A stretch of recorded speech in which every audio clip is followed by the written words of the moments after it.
Assalamualaikum teman-teman, sehat-sehat selalu kita semua.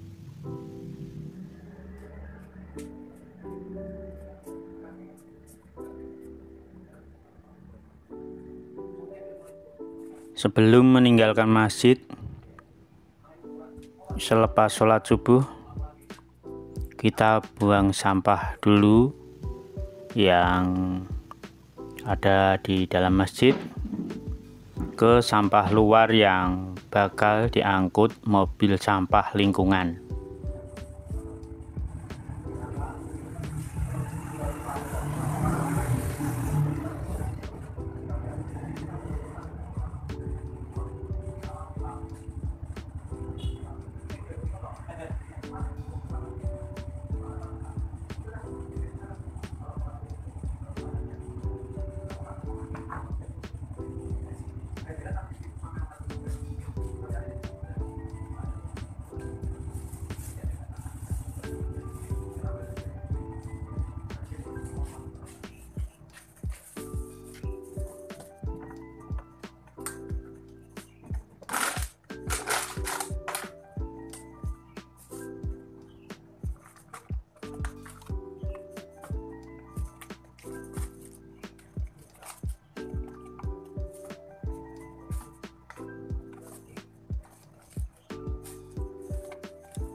Kita kumpulin sampah plastik yang ada untuk kemudian dikumpulin dibawa ke rumah.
Setelah sampah plastik sampai di rumah, kita kumpulin ke karung yang lebih besar, yang nantinya kalau sudah terkumpul lumayan banyak, kita jual Dan uangnya bisa kita buat beli bumbu pawon, tumbar, miri, dan sejenisnya lah.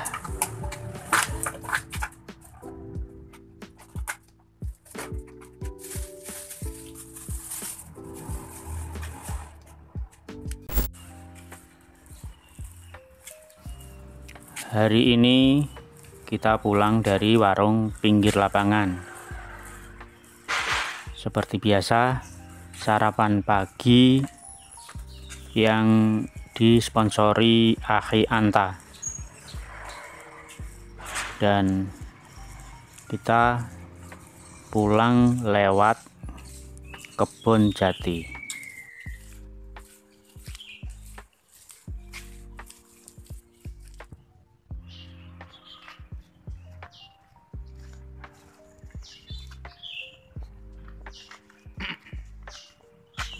Semua jeblok.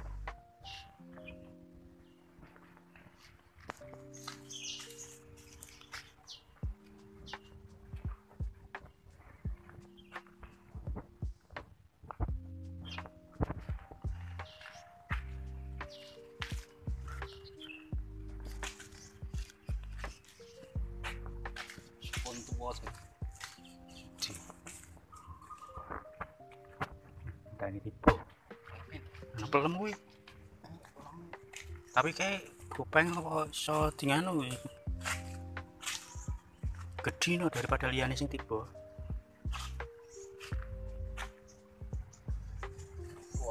Bosok. Biasanya mbok ketok go aman ki sing sik utuh. Kon-kon iki jane nyemen jajan wae kan. Ndak kuweni itu. Tapi penyakit bener yo akeh rontok. Wong nek wong nyenengke. Iki mateng rak, Bro.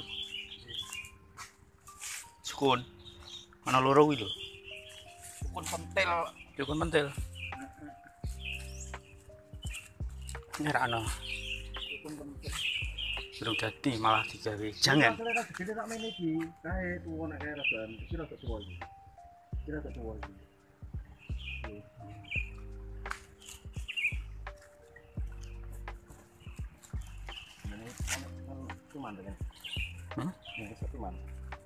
Gak ngerti nah nandur kok model itu kayak lapangan asal tandur iki noko wis dijarke bosok no lha kuwi ngisor kuwi wis ciblok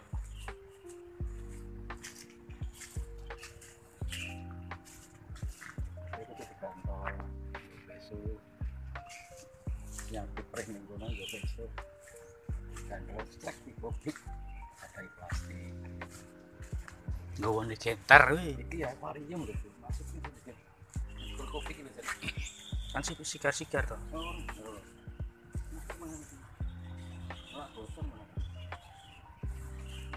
rak bocor dibuat lha katane banyu iki kebak rantai cocok pakai lecet. Wih, sampah nih. Ini putih.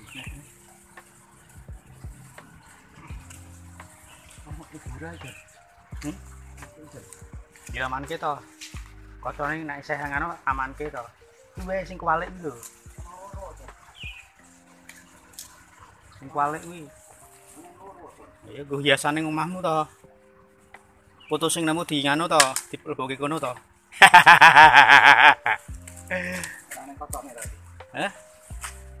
Sing ana kocone wae. Ono ki ijazah kita kayak ngadakan gitu. Ditangkepke ketak ketok. Aja ngono to ya. Nek ngono ketok dah. Aman ora diwaca wong. Nah. Iya ora. Hah? Ndak ngopeni ngragati nak kuwi. Iki kan kare moles-moles sithik. Dadi. Hah? Kenane anakmu. Sigowo ora wis sin barang. Hah? Ora apa-apa. era di mana Ar-Ruwaibidah mendominasi urusan publik, urusan umum. Nabi Muhammad sallallahu alaihi wasallam bersabda, "Inna amamad dajjali sinina khudda'ah." Sungguh sebelum munculnya ad-dajjal akan ada tahun-tahun penuh tipu muslihat. Ya. Dan kenapa kita angkat hadis ini? Karena kita khawatir, Pak. Dunia ini sudah tua sekali, Pak. Kita sudah di babak keempat, padahal jumlah babak tinggal 5, cuma 5 ya kan, tinggal 1 lagi babak yang akan kita jelang ya. Kita khawatir bahwa tahun-tahun inilah tahun-tahun menjelang Dajjal keluar. Nah, Nabi mengatakan pada tahun-tahun menjelang Dajjal keluar akan muncul sinina khudda'ah, tahun-tahun penuh tipu muslihat. Jadi di mana-mana terjadi tipu muslihat, Pak. Terus Nabi gambarkan keadaannya seperti apa itu? Yukadzibu fiha as-sadiqu wa yusaddiqu fiha al-kadzib.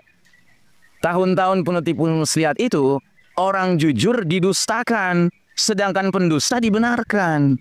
Begitu. Itu tahun-tahun penuh tipu muslihat. Terus apalagi cirinya? Wa yukhawwinu fiha al-amin wa yu'tamanu fiha al-kha'in. Orang yang amanah dikhianati. Sebaliknya, orang yang suka berkhianat dipercaya, dikasih amanah, diangkat jadi pemimpin. Ya. Terus Nabi lanjutkan, wa yatakallamu fiha ar-ruwaibidah. Dan para ruwaibidah akan sibuk angkat suara, angkat bicara. Jadi yang muncul di mana-mana bersuara berbicara tuh ruwaibidah. Terus sahabat bertanya, wa mar ruwaibidah? Ya, apa itu kalangan ruwaibidah? Rasulullah SAW bersabda, al-fuwaisiqu yatakallamu fi amril 'amah. Orang bodoh, orang fasik yang berbicara tentang persoalan publik, persoalan umum, ya. Nah, jadi Bapak dan Ibu rahimakumullah, perlu kita sadari bahwa babak keempat yang sedang kita jalani sekarang ini, Pak, telah didahului oleh babak-babak 1, 2, 3 yang sudah berlalu. Dan ini saya kasih gambaran sederhananya di sini, di gambar ini. Ya. Jadi babak pertama, fase pertama itu babak kenabian, an-nubuwah. Berlangsung cuma 23 tahun. Yang jadi pemimpin waktu itu langsung Nabi Muhammad SAW. Yang sudah barang tentu itu adalah sistem kepemimpinan yang karakteristiknya terbaik sepanjang zaman. Karena yang memimpin langsung uswatun hasanah kita, Pak. Suri tauladan kita Nabi Muhammad SAW. Kemudian di fase kedua muncul kata Nabi era al-khilafatu ala minhajin nubuwah, kekhalifahan yang mengikuti pola tata cara memimpin menurut Nabi. Itulah era Khulafa ar-Rasyidin. Sahabat Abu Bakar As-Siddiq, Umar bin Khattab, Utsman bin Affan, Ali bin Abi Thalib dan Hasan bin Ali. Ya. Mereka ini semua sahabat-sahabat yang dijanjikan surga sama Nabi Muhammad SAW. Yang karenanya di fase kedua itu juga kepemimpinan itu mencapai bentuk yang bagus, yang ideal. Yang sangat dianjurkan oleh Nabi untuk diteladani. Makanya ada hadis Nabi mengatakan, alaikum bisunnati was sunnatil khulafa ar-rasyidin al-mahdiyyin min ba'di. Addu alaihim bin nawajid. Hendaknya kalian ikuti sunnah-sunnahku, kata Nabi, dan sunnah-sunnah para khalifah-khalifah yang terbimbing, yang mendapat petunjuk dari Allah Ta'ala. Gigitlah sunnah-sunnah tersebut dengan gigi geraham kalian. Nah, jadi babak pertama sudah berlalu, babak kedua sudah berlalu, dan babak kedua juga mirip dengan babak pertama, tidak lama, Pak. Babak pertama cuma 23 tahun Nabi memimpin para sahabat, babak kedua 30 tahun. Nah, terus datang babak ketiga. Namanya babak mulkan adon, raja-raja menggigit. Yang ternyata dalam catatan sejarah, babak ketiga ini punya kebaikan-kebaikan, tapi juga ada masalah-masalah. Namun secara umum boleh dikatakan kebaikannya lebih dominan daripada kejelekannya. Nah, di babak ketiga ini, apa yang terjadi? Kepemimpinan itu masih dipegang oleh pemimpin beriman, ya, yang gelarnya khalifah. Yang karenanya sistem bernegaranya disebut khilafah, ya. Jadi kalau pemimpin tertinggi presiden, maka sistem negaranya disebut republik, ya. Kalau pemimpin tertingginya raja, maka sistem negaranya disebut kerajaan.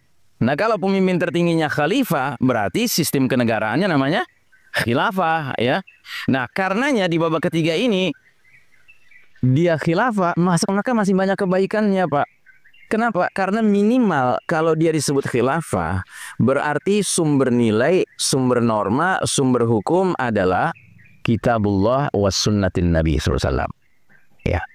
Nah, tapi kenapa kok Nabi menyebutnya dengan nama yang berbeda dengan fase kedua? Kalau memang dia sistem Islam yang penuh kebaikan, tanpa cacat, tanpa kekurangan. Nabi tidak menyebutnya sebagaimana fase kedua karena memang ada sedikit catatan di situ. Nabi menyebutnya mulkan abdan, raja-raja menggigit. Karena di fase ketiga, para khalifah-khalifah itu, Pak, ya, jika menjelang meninggal, itu sudah menunjuk putra mahkota yang berupa anaknya biasanya, atau setidak-tidaknya kerabatnya, keluarganya. Maka dengan kata lain, polanya pola kerajaan, Pak. Waris mewarisi, turun-temurun, ya. Sementara kalau zaman Khulafaur Rasyidin, Abu Bakar Siddiq diganti sama Umar bin Khattab, nggak ada hubungan. Abu Bakar bukan ayahnya Umar. Umar digantikan Utsman, Utsman bukan anaknya Umar. Utsman digantikan Ali, Ali bukan anaknya Utsman. Ali wafat digantikan oleh Hasan, anaknya Ali memang. Tapi bukan karena Ali menunjuk. Tapi karena setelah Ali terbunuh, para sahabat yang masih hidup memandang orang yang terbaik yang paling pantas menggantikan Ali ya Hasan. Ya, bahwa dia anaknya Hasan lain perkara. Paham ya, Pak? Tapi kalau di babak ketiga, setiap khalifah itu memang sudah merencanakan kerabatnya menjadi calon penggantinya. Makanya di babak ketiga itu secara umum masih ada kebaikan karena Quran Sunnah diletakkan pada posisi tertinggi. Cuma sayangnya mulai muncul suasana ya kerajaan. Bagaimana sih suasana kerajaan? Kan ada pihak yang merasa dirinya di istana tuh istimewa begitu ya. Lain halnya zaman Khulafaur Rasyidin, Masya Allah, Umar bin Khattab itu sampai dicari-cari sama tamu datang dari Romawi, ya kan nggak ketemu. Ternyata lagi ngapain? Lagi tidur di masjid. Nggak pakai pengawal, kan? Jauh dari gaya kerajaan, Pak. Nah, jadi babak ketiga ini, Pak, dia berlangsung sangat lama, Pak. 1302 tahun, Pak. 13 abad dia berlangsung. Silih berganti, sejarah mencatat kerajaan Islam jatuh bangun, aneka kerajaan Islam. Tapi dari semuanya yang terkenal tiga, Pak. Kerajaan keluarga Bani Umayyah, kemudian kerajaan keluarga Bani Abbasiyah, kemudian kerajaan Kesultanan Utsmani Turki yang berakhir tahun 1342 Hijriah. Nah, jadi sepanjang masa itu bisa dikatakan umat Islam itu masih berjaya, Pak. Ya. Dan tentunya sistem hidup yang diperkenalkan oleh umat Islam yang memimpin waktu itu adalah sistem kehidupan yang berdasarkan iman tauhid, Pak. Tapi kemudian tahun 1342 Hijriah, 1924 Masehi, Allah mengeluarkan satu keputusan umat Islam cukup memimpin sampai tahun itu. Lalu Allah pindahkan tongkat kepemimpinan umat manusia ini ke pihak lain. Siapa pihak lainnya? Barat, Eropa, Amerika, kaum Yahudi dan Nasrani. Loh, kenapa kok Allah begitu? Kenapa Allah pindahkan ke orang kafir? Kan udah bagus orang beriman yang memimpin. Ya nggak usah tanya, Pak. Justru jawabannya sudah ada dari Allah sendiri. Allah bilang dalam Al-Quran, Qulillahumma malikal mulki tu'til mulka man tasha' wa tanzi'ul mulka mimman tasha'. Katakanlah, wahai Allah, pemilik segenap kerajaan. Kau serahkan kerajaan pada siapa yang kau kehendaki, kau cabut kerajaan dari siapa yang kau kehendaki. Jadi boleh atau tidak? Allah cabut dari umat Islam kepemimpinan, lalu Allah serahkan kepemimpinan kepada kaum kafir. Boleh tidak? Jangan berani-berani bilang nggak boleh, Pak. Allah Al-Jabbar yang maha memaksa kehendak, ya. Dan pasti di balik kehendak Allah menjadikan kaum kafir yang memimpin sekarang ini di babak keempat ini pasti ada kebaikannya, Pak. Setidak-tidaknya kebaikannya apa? Kita mau diuji, Pak. Kita mau disingkap diri kita ini siapa? Benarkah kita umat Islam? Kalau kita benar umat Islam, sekalipun yang memimpin orang kafir di dunia ini, kita tetap taatnya kepada Allah dan Rasulnya before anybody else, sebelum siapapun di muka bumi ini. Jelas sampai di sini, Bapak dan Ibu? Nah, jadi sekarang kita di fase keempat ini sudah berjalan 102 tahun Hijriah, Pak. Kondisi umat Islam kalah, ya. Sebaliknya kondisi kaum kafir yang berjaya, ya. Nah, Kira-kira setelah memasuki fase keempat kepemimpinan penguasa-penguasa yang memaksakan kehendak ini, kaum kafir ini, apakah mungkin mereka yang memimpin dunia sekarang melanjutkan, meneruskan sistem kehidupan berlandaskan iman tauhid, Pak? Mungkin tidak. Pak? Ya tak mungkin lah. Kata orang Malaysia tak boleh lah. Kenapa? Ya karena kata orang Betawi, anak Betawi itu ngomongin gini. Oh, beriman kagak, bertauhid kagak, ya kan? Beriman tidak, bertauhid tidak. Mana mungkin mereka akan menegakkan sebuah sistem kehidupan yang memperkenalkan kehidupan berlandaskan iman tauhid? Nggak mungkin. Kata orang Arab, faqidu syai' la yu'tihi. Orang yang nggak punya apa-apa nggak mungkin bisa memberikan apa-apa. Orang yang nggak beriman nggak mungkin bisa memperkenalkan kehidupan penuh keimanan, tidak mungkin. Yang paling mungkin mereka menegakkan sistem apa? Sistem kafir syirik, Pak. Ini sudah 102 tahun, Pak.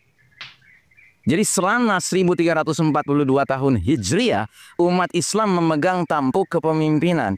Selama itu umat manusia hidup di dalam cahaya petunjuk Allah Ta'ala. Inilah keberkahan yang dihasilkan oleh sistem iman tauhid yang dikelola, yang dimanage oleh kaum beriman. Selama 1342 tahun Hijriah, Pak. Ya, jadi tolong ingat, Pak, sejarah kita. Sejarah kita ini sejarah kepemimpinan, Pak. Dan kita memimpin umat manusia bukan setahun, 2 tahun, 10 tahun, 20 tahun, 100 tahun, 200 tahun. Tidak, Pak. 1342 tahun, Pak. Ya.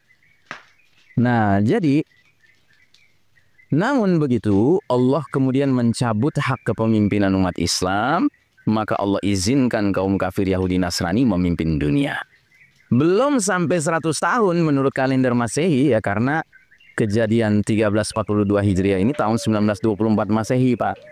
Kerusakan dan kesesatan yang ditimbulkan sudah begitu dahsyat.